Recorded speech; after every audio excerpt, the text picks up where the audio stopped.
오늘 주님께서 주신 말씀은 다니엘서 2장입니다. 16절부터 19절 그리고 44절 말씀입니다. 제가 봉독하도록 하겠습니다. 다니엘서 2장입니다. 다니엘이 들어가서 왕께 구하기를 시간을 주시면 왕에게 그 해석을 알려드리리이다 하니라. 이에 다니엘이 자기 집으로 돌아가서 그 친구 하나냐와 미사엘과 아사랴에게 그 일을 알리고 하늘에 계신 하나님이 이 은밀한 일에 대하여 불쌍히 여기사 다니엘과 친구들이 바벨론의 다른 제자들과 함께 죽임을 당하지 않게 하시기를 그들로 하여금 구하게 하니라. 이에 이 은밀한 것이 밤의 환상으로 다니엘에게 나타나 보임에 다니엘이 하늘에 계신 하나님을 찬송하니라. 이 여러 왕들의 시대에 하늘의 하나님이 한 나라를 세우시리니 이것은 영원히 망하지도 아니할 것이요 그 국권이 다른 백성에게로 돌아가지도 아니할 것이요 도리어 이 모든 나라를 쳐서 멸망시키고 영원히 설 것이라. 아멘.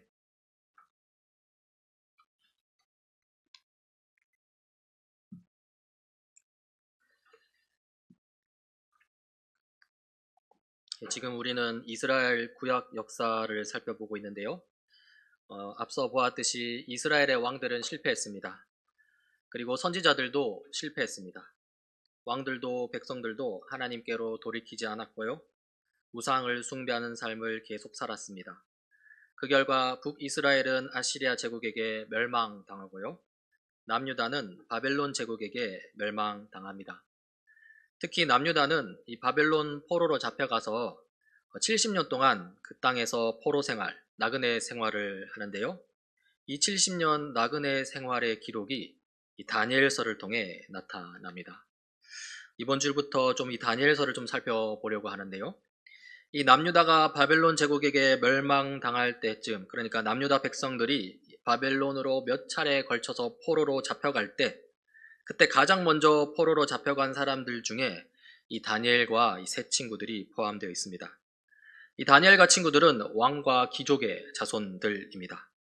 이 바벨론 왕이 자기의 신하로 삼으려고 이 포로들 중에 특별히 뽑은 인물들인데요. 성경은 이렇게 기록하고 있습니다. 그때 왕은 아스부나스 환관장에게 명령하여 이스라엘 백성, 특히 왕과 귀족의 자손 가운데에서 몸에 흠이 없고 용모가 잘생기고 모든 일을 지혜롭게 처리할 수 있으며 지식이 있고 통찰력이 있고 왕궁에서 왕을 모실 능력이 있는 소년들을 데려오게 하여서 그들에게 바벨로니아의 언어와 문학을 가르치게 하였다. 이 다니엘과 세 친구들은 몸이 건강하고 얼굴이 잘 생겼을 뿐만 아니라 지혜와 지식, 통찰력도 있는 소년이라고 합니다. 그런데 이 성경 구절에서 주목하여 볼 부분은요, 이런 뛰어난 소년들에게 이 바벨론의 언어와 문학을 가르쳤다는 것입니다. 바벨론의 언어와 문학을 가르쳤다는 것은요, 그냥 공부 좀 더 시켰다, 그런 의미가 아닙니다. 그 정도가 아니라요, 바벨론의 교육을 통해서 이 이스라엘 출신의 이 소년들을 완전히 바벨론 사람으로 탈바꿈시키겠다는 것입니다. 바벨론의 우상숭배 세계관을 그 생각과 마음에 새겨 놓겠다는 것입니다. 그래서 이 마음은 다른 데 가 있고 몸만 바벨론 왕을 섬기는 그런 신하가 아니라요, 몸과 마음 모두 바벨론에게 충성하는 그런 신하로 만들겠다는 것이죠. 또 성경을 보십시오.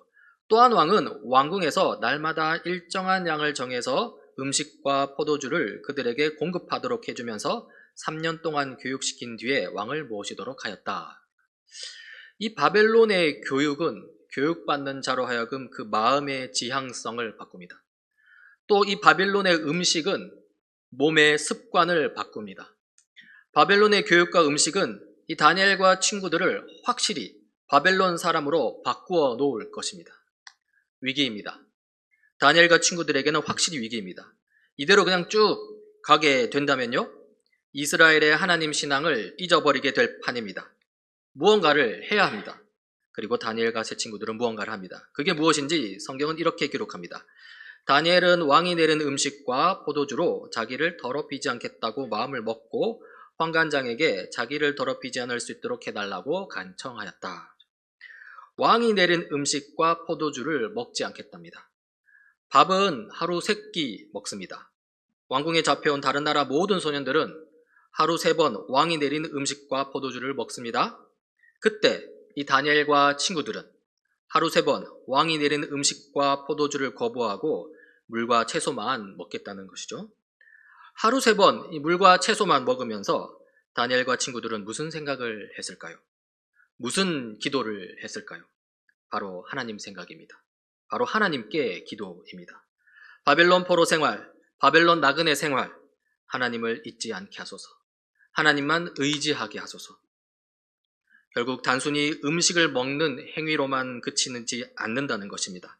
하나님을 생각하는 행위, 하나님께 기도하는 행위, 하나님을 예배하는 행위입니다.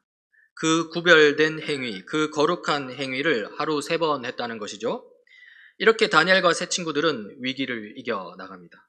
우상 숭배하는 바벨론 사람 되기를 거부하고요. 하나님을 예배하는 하나님의 사람이 되기를 그렇게 기도하고 예배하며 살아가는 것이죠.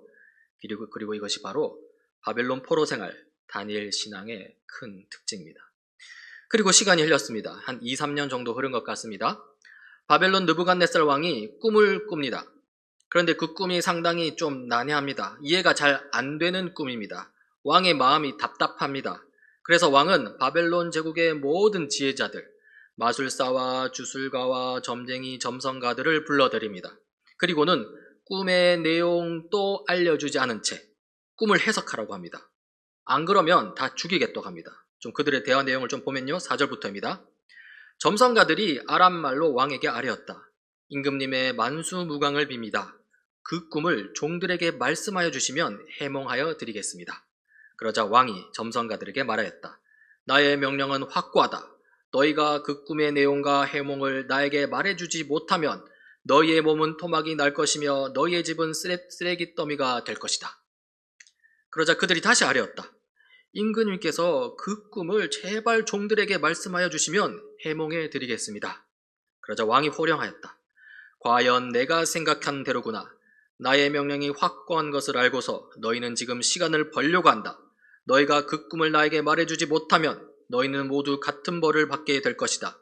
너희가 시간이 지나면 사태가 바뀌겠거니 하면서 내 앞에서 터무니없는 거짓말을 하기로 함께 모의한 줄을 내가 모를 듯 싶으냐. 이제 그 꿈을 나에게 말하여라. 그러면 너희가 나에게 해몽도 하여 알려줄 수 있을 것으로 알겠다. 그러니까 지금 난리가 났습니다. 왕은 절대 꿈 내용을 알려주지 않겠다고 합니다. 점성가들, 이 지혜자들은 꿈 내용을 알려주지 않는데 어떻게 꿈을 해석할 수 있습니까? 하고 반문합니다. 이에 왕은 꿈 내용을 맞추지 못하면 죽이겠다고 합니다. 시간 끌지 마라. 잔머리 굴리지 마라. 협박하고 있는 거죠. 그러자 점성가들이 다시 간청합니다. 점성가들이 왕에게 아뢰었다. 임금님께서 아시고자 하시는 그 일을 임금님께 알려드릴 수 있는 사람은 세상에 아무도 없습니다.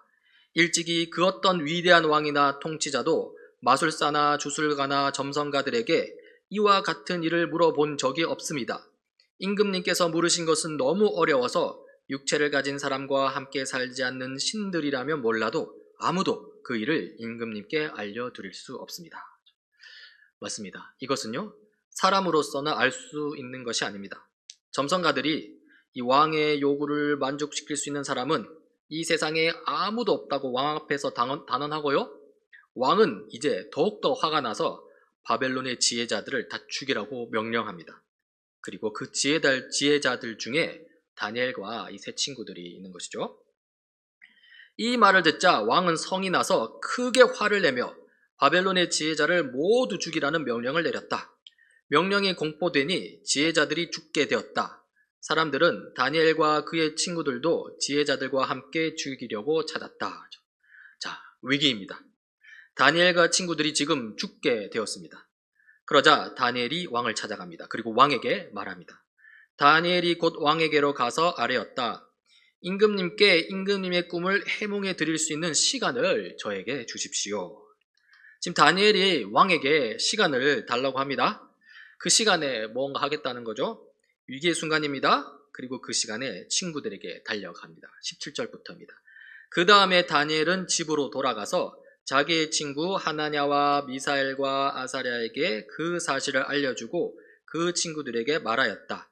너희와 나는 다른 바빌론의 지혜자들과 함께 죽지 않도록 하늘의 하나님이 긍휼을 베풀어 주셔서 이 비밀을 알게 해 주시기를 간구하자. 위기의 순간에 친구들에게 달려가서 뭐라고 합니까? 기도를 합니다. 함께 기도합니다. 그리고요, 그날 밤에 하나님께서 그 기도에 응답하십니다. 19절입니다. 바로 그날 밤에 다니엘은 환상을 보고 그 비밀을 밝히 알게 되었다. 다니엘은 하늘의 하나님을 찬송하였다. 하나님께서 다니엘에게 바벨론 왕이 꾼 꿈을 보여주신 것이죠. 그리고 그 의미도 알려주셨습니다. 그리하여 다니엘은 이제 왕을 찾아갑니다. 그리고 왕에게 말합니다. 다니엘이 왕에게 대답하였다. 임금님이 물으신 비밀은 어떤 지혜자나 주술가나 마술가나 점성가도 임금님께 알려드릴 수 없습니다. 비밀을 알려주시는 분은 오직 하늘에 계시는 하나님뿐이십니다. 하나님은 느부갓네살 임금님께 앞으로 일어날 일이 무엇이라는 것을 알려주셨습니다. 임금님의 끝, 곧 임금님께서 침대에 누워있을 때 머릿속에 나타난 환상은 이러합니다. 그러니까 다니엘은 지금 꿈 내용과 해석의 출처를 지금 정확하게 밝히고 있는 것입니다. 자기 자신이 뛰어나서 스스로 알아낸 것이 아닙니다. 하나님이 알려주셨기 때문에 알게 된 것입니다. 다니엘은 이 점을 아주 분명히 하고 있습니다. 그러면서 이제 하나님께서 보여주신 꿈 내용, 그 환상을 밝히는데요. 이렇습니다. 임금님은 어떤 거대한 신상을 보셨습니다. 그 신상이 임금님 앞에 서 있는데 그것은 크고 그 빛이 아주 찬란하며 그 모습이 무시무시하였습니다. 그 신상의 머리는 순금이고 가슴과 팔은 은이고 배와 넓적다리는 노쇠이고 그 무릎 아래는 쇠이고 발은 일부는 쇠이고 일부는 진흙이었습니다. 머리부터 금, 은, 동, 쇠, 진흙으로 이루어진 무시무시한 신상이 서 있다는 건데요. 그런데요, 어디선가 돌 하나가 날아옵니다. 또 임금님이 보고 계시는 동안에 아무도 돌을 떠내지 않았는데 돌 하나가 난데없이 날아 들어와서 쇠와 진흙으로 된 그 신상의 발을 쳐서 부서뜨렸습니다. 그때 쇠와 진흙과 노쇠와 은과 금이 다 부서졌으며 여름 타작 마당의 겨와 같이 바람에 날려가서 흔적도 찾아볼 수 없게 되었습니다. 그러나 그 신상을 친 돌은 큰 산이 되어 온 땅에 가득 찼습니다. 날라온 돌이 이 무시무시한 이 신상을 무너뜨립니다. 그리고 그 돌은 큰 산이 되어서 온 땅을 가득 채웁니다. 자, 이제 바벨론 왕이 꾼 꿈을 환상을 설명했고요. 이제 그 의미 해석을 밝힐 차례인데요. 머리 부분은 금으로 되었다고 했잖아요. 이렇게 금으로 된 머리는 지금 바벨론 왕을 가리킵니다. 37절입니다. 임금님은 왕들 가운데에서도 으뜸가는 왕이십니다. 하늘의 하나님이 임금님께 나라와 권세와 힘과 영광을 주셨습니다. 사람과 들의 짐승과 공중의 새를 그들이 어디에 있든지 임금님의 손에 넘겨주시고 그 모두를 다스리는 통치자로 세우셨습니다. 임금님은 바로 그 금으로 된 머리이십니다. 자, 그러면서 그 다음 나라들을 이야기하는데 이렇습니다. 임금님 뒤에는 임금님 나라보다 못한 다른 나라가 일어날 것입니다. 그리고 그 뒤에 노쇠로 된 셋째 나라가 온 땅을 다스릴 것입니다. 그 다음에 넷째 나라는 쇠처럼 강할 것입니다. 쇠는 모든 것을 으깨고 박살냅니다. 쇠가 모든 것을 부서뜨리는 것처럼 그 나라는 문나라를 으깨고 부서뜨릴 것입니다. 다시 말해서 바벨론 제국이 처음에 섰는데 그 제국이 멸망한 다음에 다른 나라들이 연이어서 세워질 것이라는 의미입니다. 그 나라들이 구체적으로 어떤 나라인지는 그렇게 중요하진 않습니다. 중요한 것은요, 바벨론을 포함한 세상 나라들은 결국 멸망하고 마는 이 유한한 한계가 있는 나라들이라는 것이죠. 그리고요, 마지막에 그 신상을 무너뜨리는 돌 하나가 날아왔다고 합니다. 이 돌 하나가 마지막 세상 나라를 쳐서 무너뜨리는데요, 이 돌이 의미하는 바를 다니엘은 이렇게 설명합니다. 이 왕들의 시대에 하늘의 하나님이 한 나라를 세우실 터인데 그 나라는 영원히 망하지 않을 것이며 다른 백성에게 넘어가지 않을 것입니다. 그 나라가 도리어 다른 모든 나라를 쳐서 멸망시키고 영원히 살 것입니다. 자, 이 무시무시한 신상을 무너뜨리는 이 돌, 이 가리키는 나라, 이 나라가 무엇이라고 합니까? 바로 하나님 나라를 가리키는 것입니다. 하나님 나라는요, 세상 나라를 무너뜨리고요, 온 우주를 가득 채우게 될 것이고요, 그리고 영원히 서게 될 것입니다. 이렇게 왕은 다니엘을 통해서 자기가 꾼 꿈의 해석을 받아들이게 되고요. 그 자리에서 하나님만이 참된 하나님이심을 고백합니다. 47절입니다. 왕이 다니엘에게 말하였다. 그대들의 하나님은 참으로 모든 신 가운데서 으뜸가는 신이시요 모든 왕 가운데에서 으뜸가는 군주이시다. 그대가 이 비밀을 드러낼 수 있었으니 과연 그대의 하나님은 비밀을 드러내시는 분이다. 이렇게 말죠. 자, 지금까지 다니엘서 2장의 이야기를 좀 살펴보았습니다. 자, 이 이야기에서 우리는 다니엘이 두 번의 위기를 겪는 것을 보게 됩니다. 이 첫 번째 위기는 무엇이었습니까? 바벨론 왕이 꿈을 꾼 뒤에 이 꿈 내용도 밝히지 않은 채 꿈을 해석해 보라는 그 요구였죠. 해석 못하면 다 죽이겠다는 위협이었죠. 결국 이 바벨론 제국 내 모든 지혜자를 다 죽이라는 명령이 떨어졌고요. 지혜자였던 다니엘과 세 친구들도 지금 죽게 될 상황입니다. 위기죠. 그리고 이때 다니엘이 어떻게 합니까? 왕에게 시간을 달라고 하고요. 그리고 친구들에게 기도를 요청합니다. 그 다음에 다니엘은 집으로 돌아가서 자기의 친구 하나냐와 미사엘과 아사랴에게 그 사실을 알려주고 그 친구들에게 말하였다.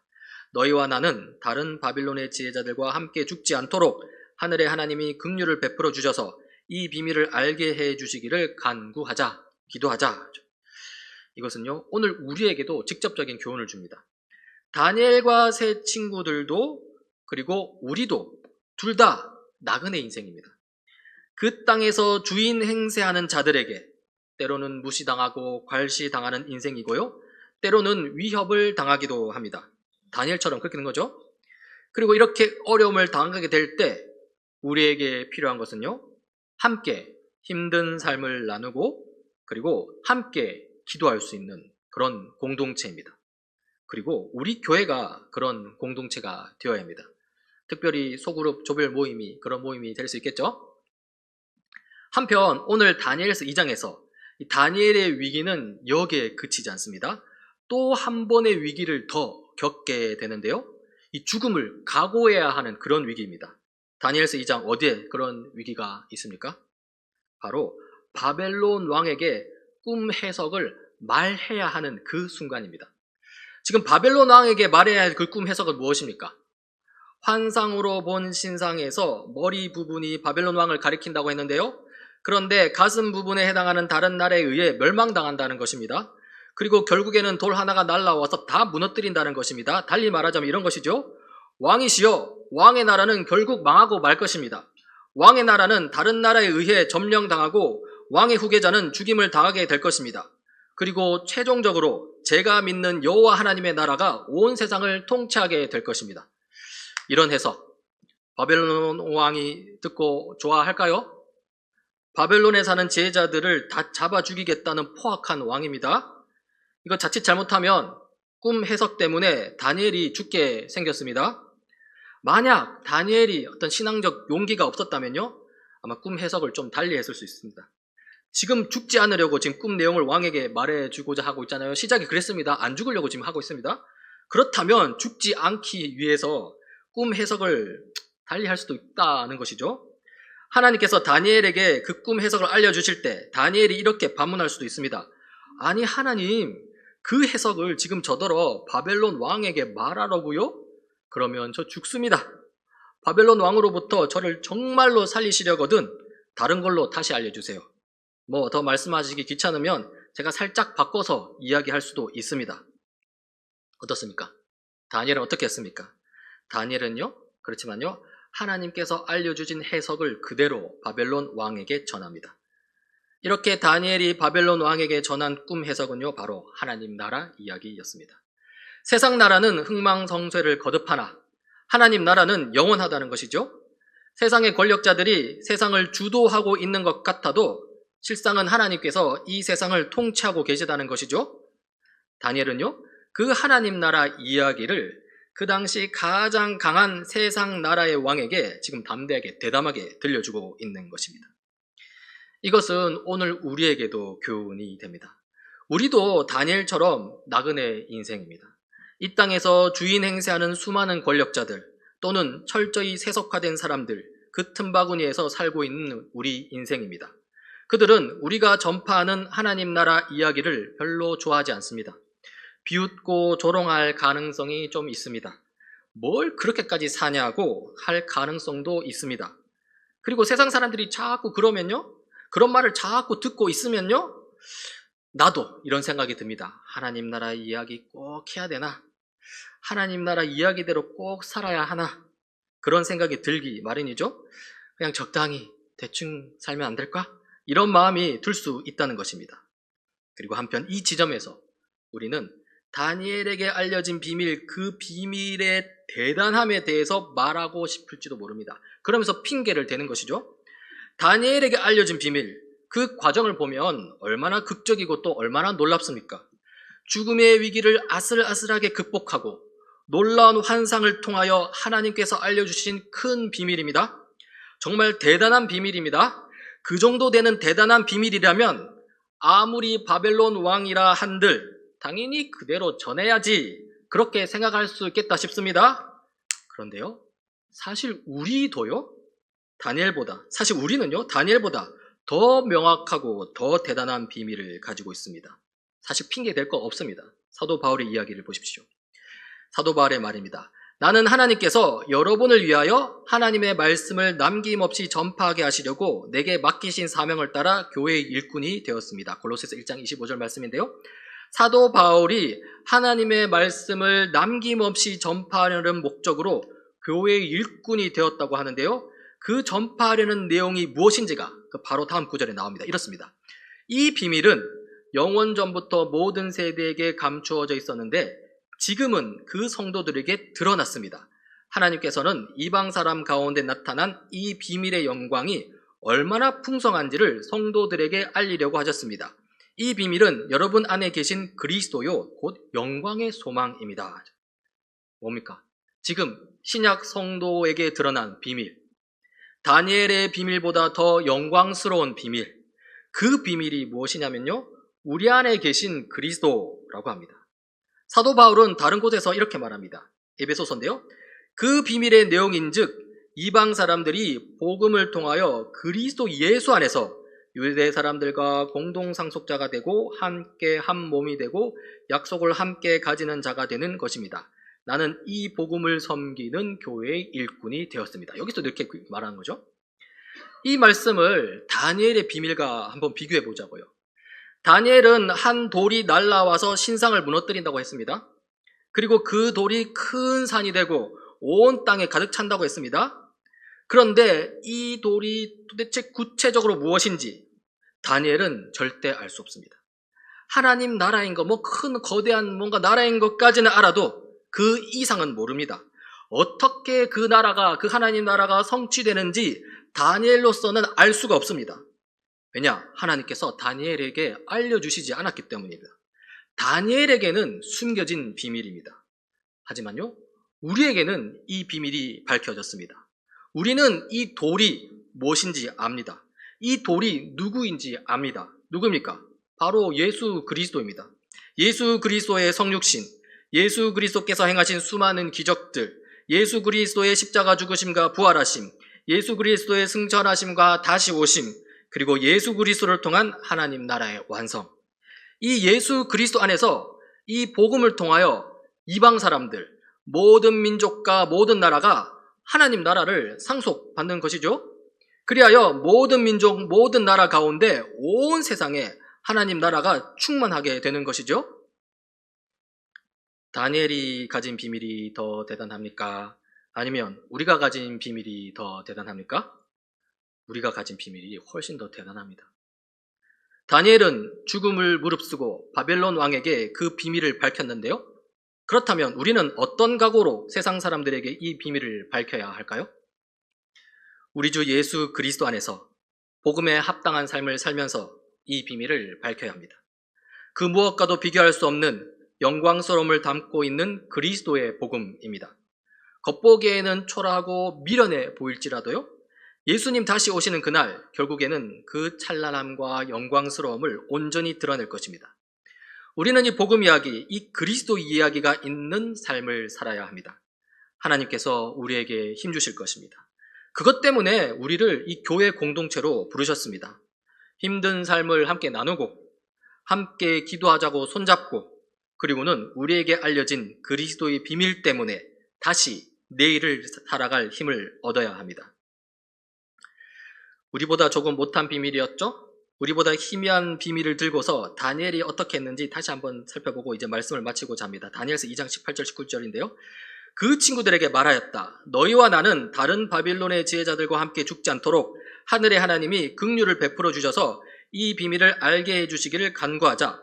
바로 그날 밤에 다니엘은 환상을 보고 그 비밀을 밝히 알게 되었다. 다니엘은 하늘의 하나님을 찬송하였다.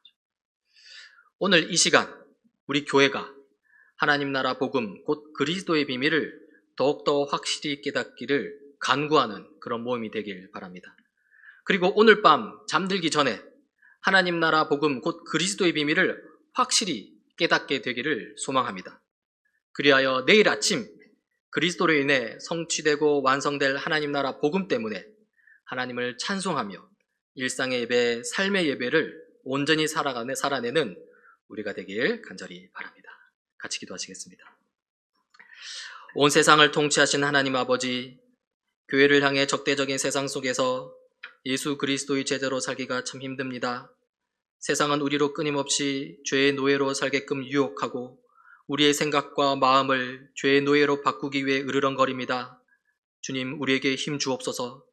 특별히 세상에 살면서 우리 안에서 희미해져가는 그리스도의 비밀이, 그 복음이 우리가 함께 기도하고 함께 성경 계시를 알아가는 이 시간을 통해, 이 교회를 통해, 이 공동체를 통해 다시 회복되고 더욱더 분명해지길 원합니다. 그리하여 하나님 나라 이야기가 있는 참된 그리스도인의 삶 살기를 원합니다. 주님, 우리를 도와 주옵소서. 우리의 중보자 되시는, 우리에게 환히 밝혀진 그 큰 비밀이 되시는 우리 주 예수 그리스도 이름으로 기도드립니다. 아멘.